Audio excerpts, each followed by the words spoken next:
Buenas noches, es un gusto saludarlos aquí en Sala de Prensa de Noticias Caracol ahora, justo después de nuestra emisión central de Noticias Caracol Primero la Gente. Esta es una segunda emisión especial de Sala de Prensa en la que estamos haciendo reflexiones de lo que ha pasado en los últimos días, los escándalos a los que se ha enfrentado el gobierno por cuenta de las revelaciones de Noticias Caracol. Primero, la declaración de Olmedo López, el cuestionado exdirector de gestión del riesgo ante la Corte Suprema de Justicia, y en las últimas horas esos chats de Sneider Pinilla, ex subdirector de gestión del riesgo, que revelarían como el ministro Ricardo Bonilla, el jefe de la cartera económica, una de las más importantes de nuestro país, habría participado en esa estrategia de compra de votos a cambio de contratos en el legislativo. Vamos a analizar entonces qué tanta legitimidad pierde el gobierno del presidente Gustavo Petro en medio de esta situación de cara a lo que es la instalación del Congreso de la República en un día largo. Esto se dará este 20 de julio, el sábado, sobre las 3 de la tarde. Y para eso nos acompañan esta noche Gabriel Cifuentes, analista político aquí de la casa, y Pedro Vivero. Señores, un gusto como siempre. María Camila, para usted, para mi apreciadísimo colega Pedro y para toda la audiencia de Sala de Prensa, feliz noche. Les quiero plantear de entrada, no escucho a Pedro. Veo que Pedro está hablando, pero no lo escuché. Intentemos de nuevo. Si me oye. Ahora sí, Pedro, era cuestión de abrirle el micrófono. Pedro, bienvenido, y quiero de entrada plantearles a los dos la reflexión con la que arranqué. Siempre hablamos de escándalos. Hemos mencionado el de Nicolás Petro muchas veces, muchas veces aquí hablando con ustedes dos, el de Laura Sarabia, el escándalo de la entrega de dinero a los presidentes del Senado y de la Cámara, pero hoy llega este capítulo nuevo. ¿Qué tanta legitimidad pierde el gobierno de cara al Congreso y de cara a estos 2 años que le quedan al presidente Gustavo Petro con esta nueva revelación, Gabriel? María Camila, lo que se ha conocido hasta ahora es de entrada bastante aterrador, es preocupante, es desolador para nosotros que analizamos la política, que creemos en la democracia. Si se llegara a comprobar todo lo que se está ventilando con esa magnífica investigación del equipo periodístico de Caracol, sería desastroso para el gobierno, para la sociedad en su conjunto. Pero yo quisiera, María Camila, el día de hoy referirme a algo, y es hasta qué punto en estos momentos lo que la sociedad en su conjunto, además de rechazar por supuesto lo que se ha conocido de ser cierto, debería estarle exigiendo de pie a la justicia de que actúe de manera pronta, de manera célere, de manera independiente, de manera transparente. Colombia no puede seguir enfrascada en debates que se basen sobre los escándalos y escándalos sin que nada pase. Es necesario y es urgente, hoy más que nunca, que la justicia actúe de manera contundente, porque no podemos distorsionar el debate público, el debate congresional, que debería estar dirigido para atender las necesidades de los colombianos, para avanzar en las reformas que el país necesita, en esta serie de escándalos. Aquí la gran papa caliente la tiene la justicia, y es hoy en la justicia en la que nosotros debemos poner toda la atención para que estos escándalos lleguen a resoluciones o se pueda conocer hasta el fondo del asunto qué fue lo que sucedió. Pedro, lo escucha usted sobre esa reflexión inicial de la legitimidad y bueno, sí, los efectos de todo este escándalo. Pues mire, María Camila, a mí me da la impresión lo siguiente, que el presidente parece que no quiere desactivar políticamente la serie de escándalos que su gobierno ha tenido. Esto ha sido una seguidilla de escándalos que, entre otras cosas, salen del interior del propio gobierno. Ahí no le ha colaborado ni el uribismo, ni Vargas Lleras, ni Sergio Fajardo. Es el gobierno el que ha sacado todos estos problemas y todos estos escándalos de esas dimensiones. Y parece que el gobierno no quiere desactivarlo políticamente. ¿Y por qué le digo eso, María Camila? Porque si el presidente quisiera desactivar esos problemas políticos, pues sencillamente alguien políticamente tiene que ser responsable. Pero mire usted, en los primeros escándalos hubo una rotación de funcionarios, primero los sacó, luego los devolvió. Entonces, ¿qué hace la oposición? Cuando ocurre un escándalo de esta magnitud, como el que estamos viviendo hoy, pues comienza a hacer el recuento, y cuando usted se da cuenta, políticamente los opositores sacan a referencia la cantidad de funcionarios que estuvieron en otros escándalos de este mismo gobierno, entonces vuelven y los sacan y los ponen como referencia. Y los actuales, que deberían ser responsables de este escándalo de los carrotanques, siguen ocupando sus cargos. ¿Por qué lo digo? Porque políticamente, pues por supuesto que la oposición lo va a aprovechar para hacer su discurso y criticar al gobierno. Y si el gobierno no lo desactiva, pues sencillamente va a esperar a una solución jurídica que se va a demorar en el tiempo.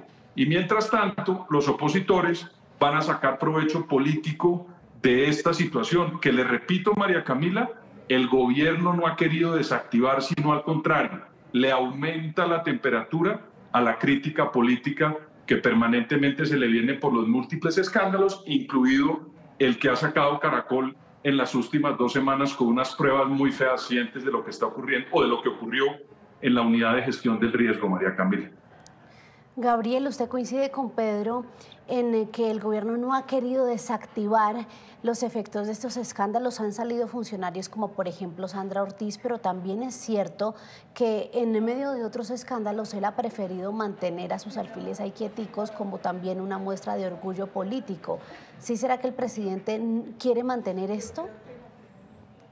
No sé si quiera mantener una situación de crisis que indudablemente afecta la legitimidad del gobierno, pero lo cierto, como lo señala Pedro, es que no se han tomado las medidas necesarias para enterrar los escándalos. Yo creo que detrás de eso, María Camila, hay 2 razones. La primera es que el presidente no quiere entregarle cabezas a la oposición, no quiere entregar cabezas de sus ministros, porque eso sería un reconocimiento implícito de lo que se denuncia, que es el segundo punto que yo creo, y es el presidente Gustavo Petro, a través de sus redes sociales, a través de las bodegas que indudablemente apoyan al gobierno, lo que hace es constantemente victimizarse y reforzar esa idea de que aquí hay una persecución política, que hay un golpe blando, que las instituciones no lo están dejando gobernar,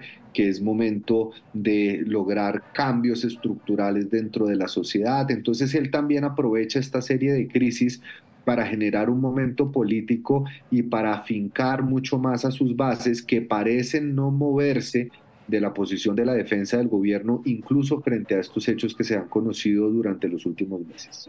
Esa reflexión está muy interesante porque vamos avanzando. Pedro, usted dice que pareciera que él no quisiera pararlo o quitarle el poder al escándalo sacando a esos funcionarios. Pero Gabriel ya nos habla de 2 tesis, y es que uno es por no darle poder a la oposición, y 2 por ese discurso en el que él se victimiza y dice que hay un golpe blando. Pedro, con todo respeto que merece la oposición en Colombia, lo que muchos preguntan es ¿cuál oposición? ¿Será que sí el presidente está pensando de esa manera sabiendo que no hay en este momento una contraparte de peso como lo hemos analizado muchas veces acá, o es más ese orgullo del mandatario que quiere decir no me quieren dejar gobernar? Miren, voy a dividirlo en 2 la respuesta. La primera, cuando un mandatario no desactiva políticamente por medio de responsables políticos. Mire lo que ocurrió con Richard Nixon en Estados Unidos. El problema le llegó a la Casa de Nariño y le tocó renunciar al presidente porque no desactivó lo que tenía que desactivar políticamente a tiempo. En cambio, mire lo que hizo Ernesto Samper con el proceso 8000. Cogió a las personas que habían estado involucradas, a unos los sacó, a otros los puso a defender el gobierno y armó su defensa de una manera muy férrea en el Parlamento y desactivó políticamente el escándalo. Eso para responderle que hay 2 formas de hacerlo, o a lo Richard Nixon o a lo Ernesto Samper, para salir de una crisis. 2, María Camila, lo que está buscando el presidente Petro es que del otro lado de la oposición le pongan un sparring, porque él es muy bueno en eso, en el 1 a 1. Imagínese victimizarse él diciendo todo el discurso que comparto el que dice Gabriel, pero poniéndole la cara de Germán Vargas Lleras, pues sería una maravilla políticamente para el presidente. Creo que la oposición no se equivoca al estar atomizada y haciéndole críticas al presidente sin ningún responsable a la vista, María Camila. Bueno, entremos en materia en lo que tiene que ver con el contenido de lo que reveló Noticias Caracol en las últimas horas, puntualmente en la emisión de ayer a las 7 de la noche. Gabriel, el ministro de Hacienda, lo mencionábamos con usted, el hombre que por excelencia es el más respetado, el referente no solo de buen proceder, sino de seriedad en un gabinete. Usted vio los chats, como decía que si ya estaban listos los temas, que necesitaban agilidad de los contratos para las regiones. ¿Cómo le pareció eso?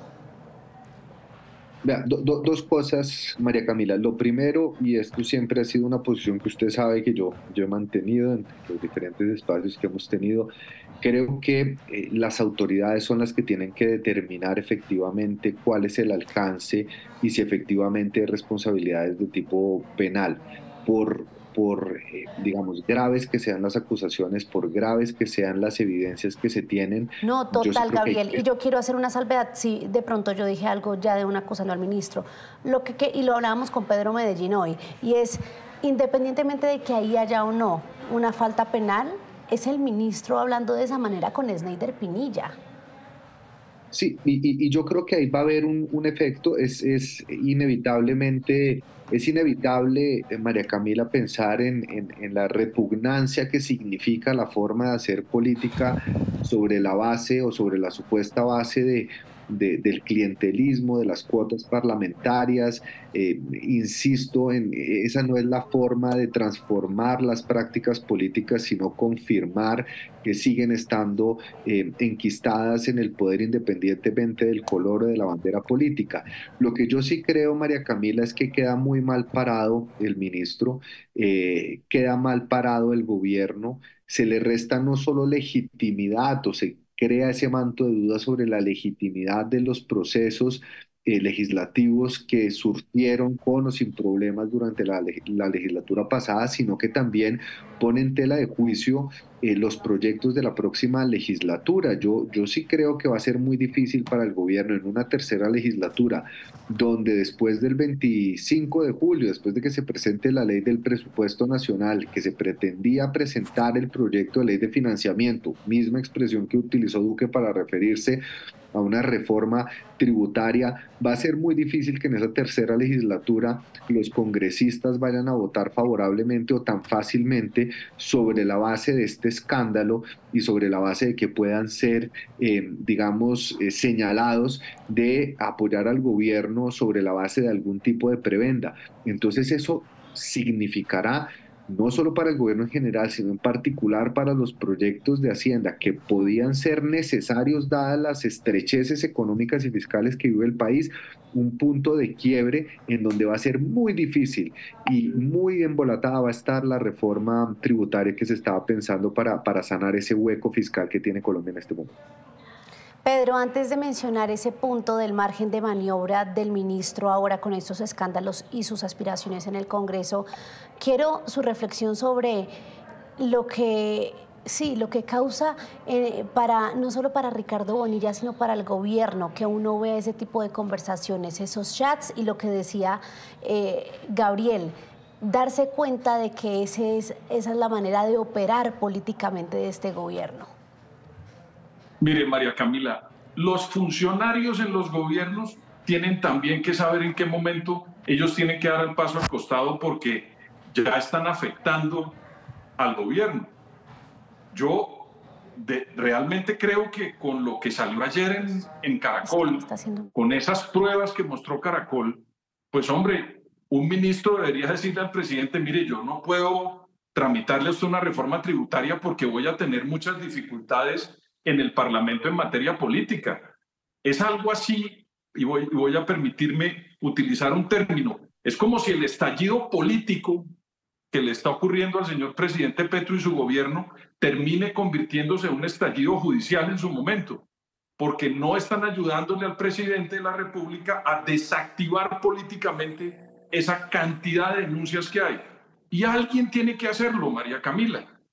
¿Por qué? Porque están en la política, en el juego del poder, en las relaciones que hacen de la democracia eso, un escenario donde se controvierten intereses.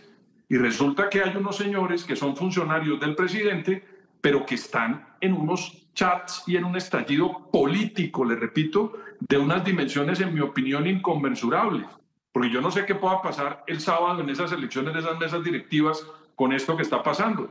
Y además de eso están congestionando la agenda legislativa con un problema, en mi opinión, de legitimidad política gravísimo por lo que presentaron ayer, sobre todo, María Camila, y usted lo sabe porque usted cubre política, la vértebra de un gobierno, ¿quiénes son? El presidente, el ministro, canciller, el ministro de Defensa y el de Hacienda. Y creo que me equivoco porque debería ser el presidente, el ministro de Hacienda, el canciller y el ministro de Defensa. Esa es como la columna vertebral.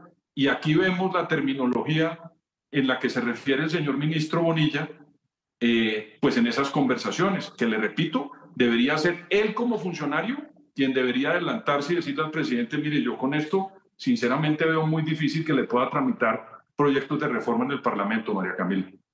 Gabriel, yo quería preguntarle sobre lo que usted nos dijo hace un momento, si en verdad sí el margen de maniobra del gobierno en el legislativo va a ser cada vez más estrecho, porque uno lo que ve es que finalmente en ese campo de la política las cosas son muy distintas. Por algo el dicho de que la política es dinámica, y es que pueden estar con un presidente que los insulta por redes, que tiene ese lenguaje hostil contra el legislativo, e igual, mire lo que pasó con la pensional. La pensional se aprobó después de todos esos escándalos.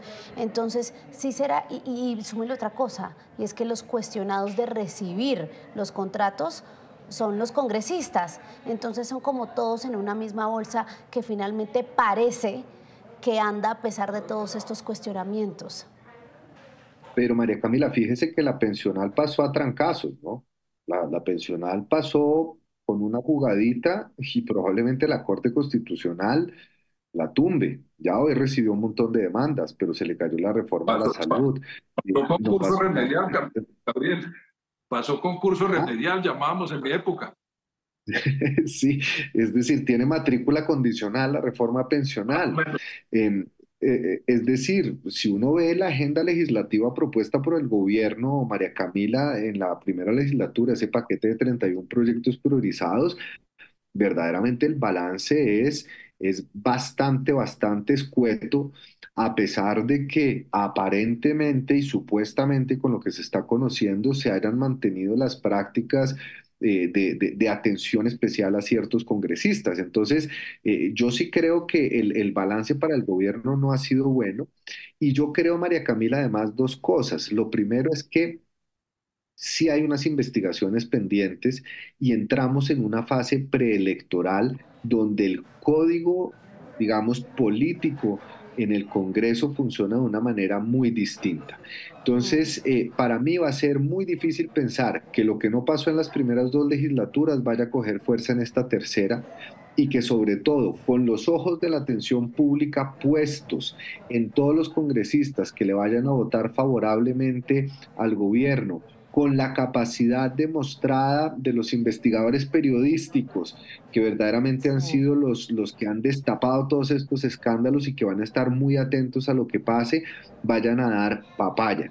Entonces, esas presiones que vienen de afuera, María Camila, van a dificultar que ese trámite, digamos, ese intercambio clientelar que se pueda dar en una legislatura normal, sea tan fácil de realizar en una tercera legislatura marcada por unas elecciones que comenzaron muy tempranamente, y sobre todo en el marco de un escándalo de corrupción en donde no se está simplemente jugando la reputación, sino también la seguridad jurídica de muchos congresistas. Entonces, pensar que así la política sea dinámica, que así los políticos no tengan pudor, por así decirlo, o por la mayoría de ellos, vaya a significar que el gobierno va a tener la posibilidad de avanzar en su agenda legislativa, es muy difícil. Yo me permitiría anticipar que va a ser una legislatura más bien marcada por debates de control político, mociones de Muy censura, y seguramente. por un afán del ministro Cristo de lograr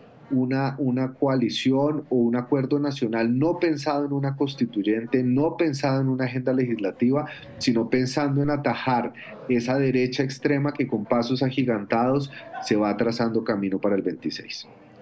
Quiero preguntarles para concluir, estamos hablando de los efectos de esto en el gobierno, en su legitimidad, en su paso por el Congreso, pero ampliémoslo un poco más. La gente, los votantes, los que ahora se llaman los desilusionados y en general el país, que lo hemos dicho muchas veces, esperaba ver algo diferente en este gobierno y está viendo esta serie de episodios. ¿Será que este último, Pedro y Gabriel, incide a 2 años de mandato del presidente Gustavo Petro y el inicio de una nueva legislatura en de pronto ayudarnos a perder aún más esa capacidad de sorpresa y finalmente a decir lo que muchos escribían hoy en las columnas de opinión ya después de esta revelación de Noticias Caracol, que este era un gobierno más a los anteriores que tenían sus escándalos, Pedro?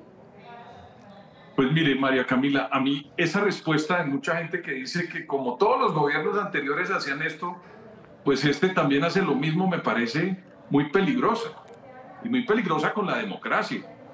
Y muy peligrosa con la gente que quiere estar en la democracia y con los que están por fuera no votan y la critican porque este tipo de hechos justifican no participar en la política.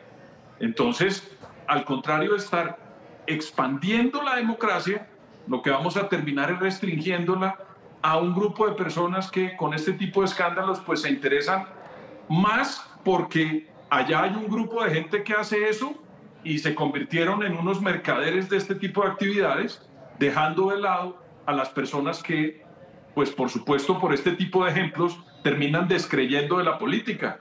Y a mí me parece eso gravísimo, gravísimo porque pues una sociedad debe tener mucha más fortaleza en la participación de las personas, mucho más activismo por parte de nuevas figuras y no lo que está ocurriendo, que además de que hay un grupo de personas que tiende a alejarse, otros ratifican esa lejanía, hay en este momento un grupo interesante de políticos que llegaron con un discurso novedoso como era el gobierno y el sector del primer gobierno de izquierda gobernando, pues que terminan deslegitimándose porque en una crisis tan grande como esta, defendiendo lo que está ocurriendo con el gobierno, pues muchas personas terminan dejándolos de lado como opciones políticas a futuro. Y eso a mí me parece peligroso porque entre más alternativas ideológicas hay en una democracia, pues mejor. Pero lo que está ocurriendo hoy es que hay gente que incluso se autojustifica, si me permiten el término, diciendo que como todos los gobiernos hacían esto, pues esto también lo iba a hacer un gobierno, el primer gobierno de izquierda, y me parece que no es justo con la ideología y con la democracia, María Camila. De acuerdo, Pedro y Gabriel, la legitimidad del gobierno, pero ante la gente, el país. Yo quiero decirle una cosa, y yo he hecho política, María Camila, menos mal, le voy a decir algo imprudente, menos mal resultó porque es mejor tenerlo acá.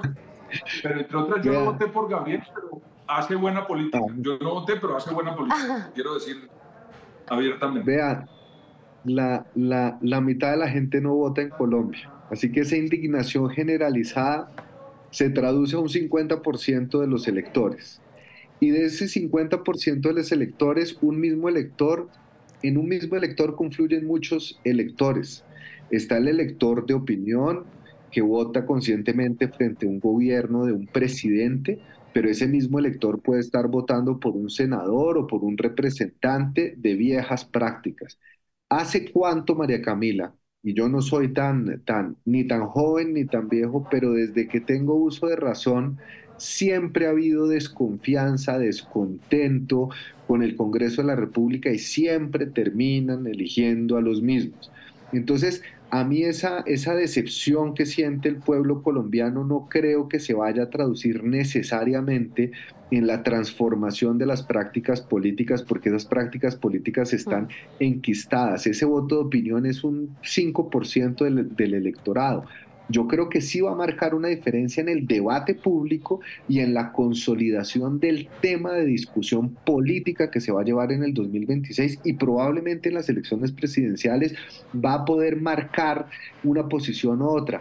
pero pensar que eso cale en la Colombia profunda, en el elector profundo, que lleva décadas votando por las mismas personas que siguen, sí, vea, si a Musa Besaile hoy no lo hubieran metido otra vez 6 años a la cárcel o al ñoño Elías, probablemente en Saguno, en muchas regiones, volverían a ser elegidos como senadores de la República. Esa es la triste realidad. Aquí nos hace falta un largo trecho de cultura política, de conciencia ciudadana, de apropiación de lo público y desafortunadamente eso que decía Pedro, sobre lo cual yo estoy plenamente de acuerdo y que es peligroso decir, como se hacía en anteriores gobiernos, se hacen otros, simplemente genera un marco de desconfianza general en la democracia y me permitirá la palabra un valehuevismo en el momento en el cual se depositan los votos en las urnas. Ay, Gabriel y Pedro, ¿y saben qué es también preocupante? Que la confianza está, como usted lo decía, Gabriel, en la justicia, pero también nos podemos encontrar con una justicia totalmente saturada de procesos y de casos, porque mire nada más en 2 semanas todas las revelaciones o en este gobierno todos los implicados y uno no ve que la cosa avance con el ritmo esperado. Pues Gabriel, Pedro, muy seguramente nos vamos a encontrar pronto para seguir hablando y reflexionando sobre estos temas aquí en Sala de Prensa. Gracias por acompañarnos. Gracias, y a Gabriel que no desanime la política, no se desanime, no se desanime. Ay, no lo motive a eso, por favor, aquí lo tenemos bien y aquí, mire, funciona perfecto. Aquí estoy, aquí me quedo, estoy feliz. Aquí está feliz. Chao, Pedro, chao, Gabriel. Chao, abrazo. Y gracias también a ustedes, nuestros usuarios, por sus comentarios, por participar, sí, de esta álgida discusión, de este tema que no es fácil, es complejo, pero que sin duda alguna nos lleva a reflexionar sobre el camino, el rumbo del actual gobierno y la política colombiana. Esto es Sala de Prensa de Noticias Caracol Ahora. Feliz noche.